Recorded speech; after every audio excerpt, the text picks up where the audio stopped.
Hello friends, ఇప్పటికే చాలామంది అయితే అనుకుండొచ్చు, ఏంటి ఇంకా యుద్ధం గురించి వీడియో పెడతారు కదా, అయిపోయింది ఏంటి పాకిస్తాన్ ఇండియా యుద్ధం అని. కాదు ఫ్రెండ్స్, ఇప్పుడు ఒక అప్డేట్ అయితే వచ్చింది. నిన్న రాత్రి పాకిస్తాన్లో ఉన్న తీవ్రవాదుల మీద, టెర్రరిస్టుల మీద మన ఇండియా అనేది అణుబాంబులు అయితే వేసింది. ఇక్కడ నేను వీడియో చూపిస్తున్నాను కదా ఫ్రెండ్స్, అదే అది.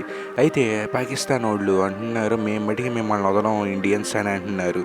కానీ మన ఇండియా అయితే దానికి చెక్కేసి ఒక ట్వీట్ అయితే పెట్టింది. ట్విట్టర్లోనూ ఇన్స్టా వాటిల్లో అయితే పెట్టింది. ఏంటి అంటే, మీరు మూసుకొని కూర్చోండి, మేము మీ జనాల మీద కానీ నార్మల్ పీపుల్ మీద కానీ వేయలేదు, జస్ట్ ఆ టెర్రరిస్టులు ఉండే ఒక ప్లేస్ మీద వేసాము. ఫ్రెండ్స్, అది ఎలా ఉంటుందంటే, టెర్రరిస్ట్ ఉండే ప్లేస్ అయితే చూస్తారు వాళ్ళు. ఫస్ట్ ఏమైనా జరిగితే ఫస్ట్ మన తెలుగు రాష్ట్రాల మీద జరగవచ్చు. ఎందుకంటే ఎకనామిక్ మీద మన ఇండియాకి ఎక్కువ ఫండ్స్ అండ్ ఏదైనా ఇప్పుడు మనకి ప్రొడక్ట్స్ కానీ ఎక్కువ వెళ్ళేది మన రెండు తెలుగు రాష్ట్రాల నుంచే. 55% అయితే అవి అయితే వెళ్తున్నాయి. కొంతమంది అయితే అనుకోవచ్చు, ఏముంది బ్రో, చిన్న పాకిస్తాను, దాన్ని 4-5 అణుబాంబులు అయితే సచ్చురుకునిద్ది, మనం ఎందుకు దానికి భయపడాలనవచ్చు. కానీ దాని వెనకమాల ఒక పెద్ద, మన ప్రపంచంలోనే పెద్దది ఉంది, దేశం అయితే ఉంది.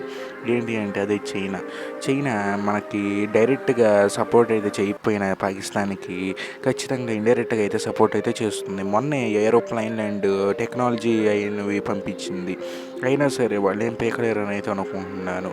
కానీ ముందు చూద్దాం ఏమవుతుంది అని. అయితే అణుబాంబులు వేయటం మొదలైంది నిన్న రాత్రి నుంచి, రేపు రాత్రి దాకా అయితే జరుగుతుంది అని అయితే ఇండియా అయితే కన్ఫర్మ్ అయితే చేసింది. Thank you.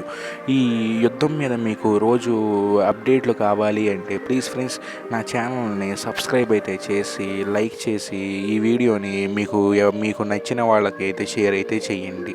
ఈ ఒక్క రోజులో కనుక 100 సబ్స్క్రైబర్స్ అయితే కనుక నేను రోజు ప్రతి వీడియోలోనూ దీని విషయం ఏంటి, యుద్ధం జరుగుతుందా లేదా, యుద్ధంలో వచ్చిన కొత్త అప్డేట్స్ అయితే ఇస్తూ ఉంటాను ఫ్రెండ్స్.